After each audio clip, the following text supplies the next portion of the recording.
A hawk is a diurnal bird of prey. It is also a person who advocates an aggressive or warlike policy, especially in foreign affairs. A nightingale is a small European thrush. Rising testosterone levels trigger song development as the males set up breeding territories. In his epic poem, Works and Days, Hesiod traces the lineage of humankind through 5 successive ages or races, from the Golden Age to the Iron Age, and relates the fable of the nightingale and the hawk to the kings. A hawk flying high in the air had a nightingale in its talons. The smaller bird was shrieking and crying, to which the hawk responded, "Miserable thing, why do you cry out? One far stronger than you now holds you fast, and you must go wherever I take you. And if I please, I will make my meal of you, or else let you go. He is a fool who tries to withstand the stronger, for he does not get the mastery, and suffers pain besides his shame." But wherein lies true strength?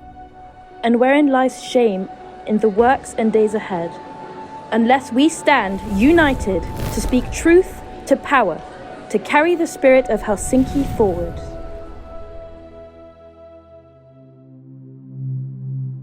The Helsinki Accords were signed on the 1st of August 1975 at the Conference on Security and Cooperation in Europe after 2 years of the so-called Helsinki process.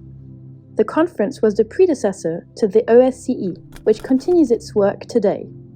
The signing of the Helsinki Accords was a significant moment for the international community, ostensibly bringing security and human rights to the forefront of diplomacy.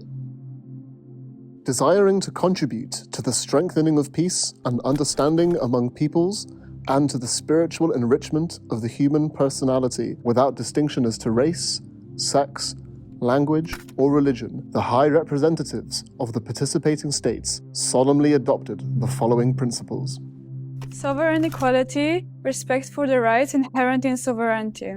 Refraining from the threat or use of force. Inviolability of frontiers. Territorial integrity of states. Peaceful settlements of disputes. Non-intervention in internal affairs. Respect for human rights and fundamental freedoms, including the freedom of thought, conscience, religion, or belief. Equal rights and self-determination of peoples. Cooperation among states. Fulfillment in good faith under obligation of international law. Long after Hesiod's epic poem was written and the Helsinki Accord was signed, the hawks are still circling. For now we have become a race of iron.